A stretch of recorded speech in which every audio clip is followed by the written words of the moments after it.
चुनावों की घोषणा हो चुकी है। ऐसे में सभी जो आवेदन करता है, जो पार्टी के प्रत्याशी हैं, जो भी है अब अपनी तैयारियों को लेकर लगे हुए हैं। तो ऐसे में हमारे साथ पूर्व सांसद हैं कुलदीप बिश्नोई, साथ के साथ चुनाव प्रबंधन कमेटी के जो सदस्य हैं, इन्होंने एक मीटिंग भी ली है। सर, सबसे पहले ये बताएं कि जो आपने एक मीटिंग ली है चुनाव प्रबंधन समिति की, जो तक में मीटिंग हुई, उसमें किस तरह का फैसला हुआ है? भाजपा किस तरीके से काम करेगी? देखिए, हम तो भारतीय जनता पार्टी और हम लोग तो हमेशा तैयार रहते हैं, लेकिन ये थोड़ा टेक्निकल ड्यूटियां लगाने की बात थी कि भाई कौन सोशल मीडिया देखेगा, कौन और चीज़ें देखेगा। वो ये अंदर की बात तो बता सकता नहीं मैं, लेकिन बड़ा ड्यूटियां लगाने की बात थी और कैसे घर घर पहुंचने की बात है, लोगों तक जन हितैषी नीतियाँ जो मोदी जी की थी या हमारे नायब सैनिक सरकार की थी, उनकी सरकारों में जो अच्छी कल्याणकारी नीतियाँ हुई वो जन जन तक कैसे पहुँचाई जाए, इस पर भी चर्चा हुई। और खुशी की बात ये है कि लोगों में बड़ा ज़बरदस्त उत्साह था कार्यकर्ताओं के अंदर, कि वह उत्साह तभी होता है जब कोई अच्छे संकेत लोगों को गाँव में, शहरों में दिखते हैं।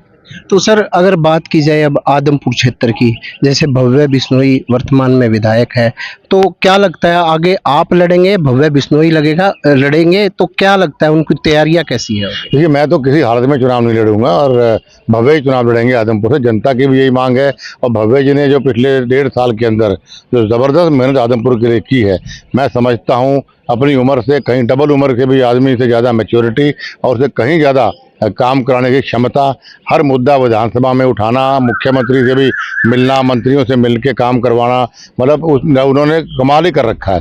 तो चुनाव भव्य लड़ेंगे और वैसे बेसिकली चुनाव तो आदमपुर लड़ता है और हम तो सिर्फ एक चेहरे के रूप में बीच में जाते हैं। सर, विपक्ष का ये कहना है कि आदमपुर क्षेत्र में जो 700-800 करोड़ रुपए लगे हैं वो विकास नहीं दिखता, ढाणियों में लाइट नहीं है और रोड नहीं बने हुए ढाणियों में, तो कई तरह की जो समस्याएं हैं, पानी की है।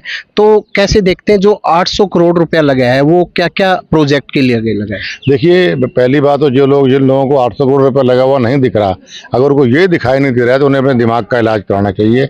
और दूसरा, मैं उनको खुला चैलेंज करता हूँ, कोई जो आदमी को दिख रहे हैं हमारी दुकान पे आदमपुर चले जाए, एक एक गांव का जो काम हुआ 800 करोड़ का या जो भी प्रोसेस में है, सारा रिकॉर्ड मिलेगा और आपको बहुत जल्दी सोशल मीडिया के ऊपर ही भव्य ने पूरा अच्छी रूपरेखा बनाई है। सारा काम पारदर्शिता से हम सोशल मीडिया पे डाल रहे हैं कि क्या क्या काम हुआ है। लेकिन एक बात जरूर है, देखिए, सारे काम सब हल्कों में, आज अमेरिका के अंदर भी सारे काम सबके नहीं हो सकते। हम प्रयास करते हैं और भव्य को समय भी कम मिला, अगर पूरे 5 साल मिलते तो शायद हम सारे ही काम कर देते।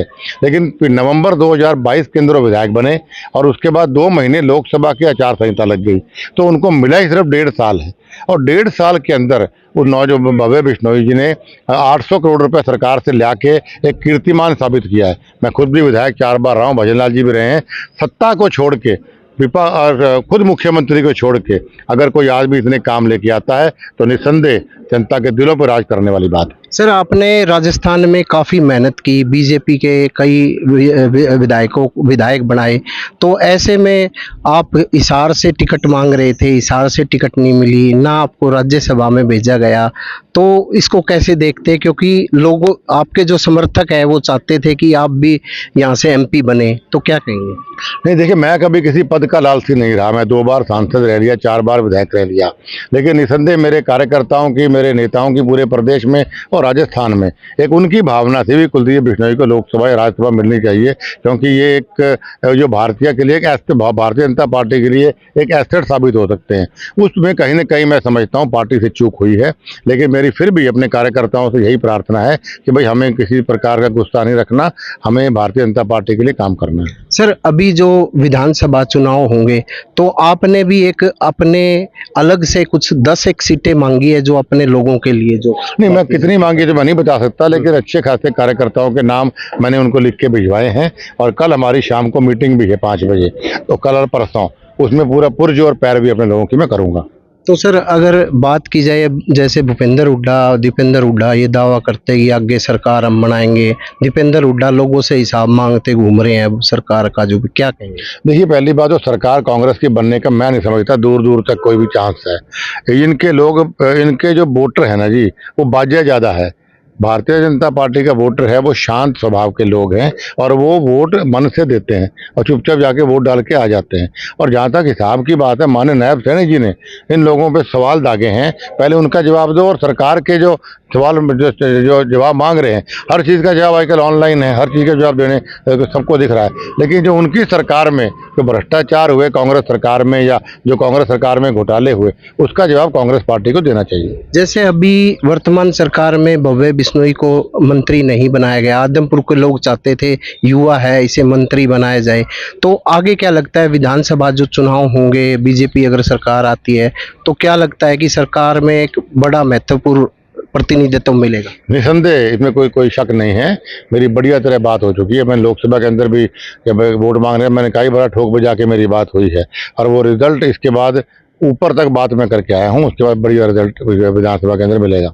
तो सर लोकसभा चुनाव में जैसे हार के क्या कारण थे, तो क्या लगता है ये गलत टिकट थी जी कुछ हलकों के अंदर। मैं तो उस वक्त भी बोलता था, आज भी बोल रहा हूँ खुले तौर पे कि टिकट बंटवारे में न केवल हरियाणा है बल्कि राजस्थान, बाकी देश का मुझे नहीं पता, राजस्थान हरियाणा में कुछ सीटों पे पार्टी से गलती हुई है। अगर ठीक लेवल की कैंडिडेट्स को दिया वोट टिकट दी जाती तो हमारे नंबर और बढ़ सकते थे। हरियाणा में हम 9 सीटें कम से कम जीत सकते थे अगर कैंडिडेट्स हमारे सही होते।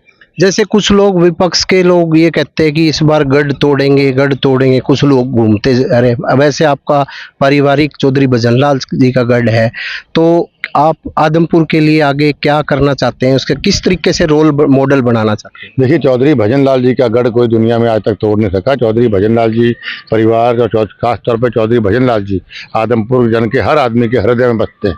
चौधरी बंसीलाल जी ने भी कोशिश की, देवीलाल जी ने भी कोशिश की, भूपेंद्र हुडा जी ने भी कोशिश की, चौटाला साहब ने भी कोशिश की, सबने कर ली है। आदमपुर हल्के का वोटर बहुत समझदार वोटर है। वो जानता है कि भाई इस इलाके का भला अगर किसी ने किया है तो चौधरी भजनलाल परिवार ने किया है, और आगे भी कोई भला कर सकता है तो चौधरी भजनलाल परिवार कर सकता है। जो लोग गढ़ तोड़ने की बात करते हैं वो 4.5 साल तो हल्के में दिखते नहीं हैं, अभी 6 महीने पहले आ जाते हैं कोई सामाजिक कार्य के रूप में, कोई और कार्यों के रूप में लोगों को गुमराह करने के लिए। जनता इस बात को समझती है कि 4.5 साल दिखे नहीं और चुनाव के बाद फिर 4.5 साल फिर नहीं दिखने वाले, जबकि भजनलाल परिवार 56 साल से यहाँ काम कर रहा है। यही बातें लोग करते रहते हैं, और कभी कहते हैं कुलदीप दिल्ली रहता है, कहते तो चौधरी भजनलाल जी भी रहते थे। एक चौधरी भजनलाल जी ने एक प्रथा बनाई आदमपुर में कि भाई आदमपुर हल्के के सारे काम हमारी दुकान से होते हैं, दुकान हमारा एक सिंबल है। चौधरी भजनलाल जी वहाँ दुकान में बैठे ना बैठे, कुलदीप बिश्नोई या भव्य दुकान में बैठे ना बैठे, काम नहीं रुकने चाहिए। अब चौधरी भजनलाल जी भी दिल्ली रहते थे, ऐसे हम रहते हैं जी, लेकिन हर 10वें दिन भव्य भी यहाँ आता है, मैं भी यहाँ आता हूँ, रेणुका तो कम आती है और मैं और भव्य ज़्यादा आते हैं, और हमारी दुकान के हमारे लोग 24 घंटे हैं। और सबसे बड़ी बात, लोगों को काम दिखता है। जैसे मैंने कहा, आदमपुर हल्के की जनता हमारे परिवार है, कुछ हो जाए हम क्या बिगड़ना ही पड़े, परिवार को कभी हमने नीचे नहीं देखने दिया। तो हमने, हमारा काम दिखता है, हमारा विश्वास दिखता है 56 साल का कि हमने जो कहा वो किया, जो लोगों ने मांग करी वो हमने पूरे करने का प्रयास किया। लेकिन अभी भी काफ़ी काम बाकी हैं, चाहे वो रोज़गार के हैं, कुछ बिजली के हैं, कुछ खाड़ों के हैं, वो काम अभी हमारे पाइपलाइन में है। और जो हमारे पास एप्लीकेशनें आ चुकी हैं वो तकरीबन काम हमारे 65 करोड़ के, 45 करोड़ के या 47 करोड़ के वो काम हमारे, अगर 1 महीने से पहले चुनाव अनाउंस नहीं होता तो वो भी हम करके 100% टैली भव्य करके देता। लेकिन क्योंकि आचार संहिता ने चुनाव पहले अनाउंस कर दिए तो हम उसको टेंडर नहीं करवा पाए, लेकिन वो मंजूर हो गए, बजट एलोकेटेड है। अब हमारी सरकार में बने ना बने, सरकार तो वैसे बढ़ेगी 100%, तो वो काम रुक नहीं सकते। कुलदीप बिश्नोई चाहे तो भी नहीं रोक सकता, तो हमारी टैली 100% है। सर अगर बात की जाए नलवा हल्का की और हांसी हल्के की, क्योंकि वहाँ रेणुका जी भी विधायक रही हैं, तो क्या लगता है इन क्षेत्रों में भी कहीं ना कहीं किसी आपके व्यक्ति को यहाँ टिकट मिल सकती है? देखिए, हमारे परिवार में भव्य के अलावा और दूराराम जी के अलावा कोई और चुनाव लड़ेगा नहीं, और ऑफकोर्स रणधीर के लिए पूरा जोर लगाऊंगा मैं टिकट के लिए। ये भी हमारे परिवार का सदस्य है। जहाँ तक मेरा सवाल है या रेणुका का सवाल है, मैं साफ करना चाहता हूँ, किसी हालत में मैं और रेणुका जी चुनाव लड़ेंगे नहीं। हम लोग फ्री रह के हम पार्टी को प्रदेश में मजबूत करेंगे।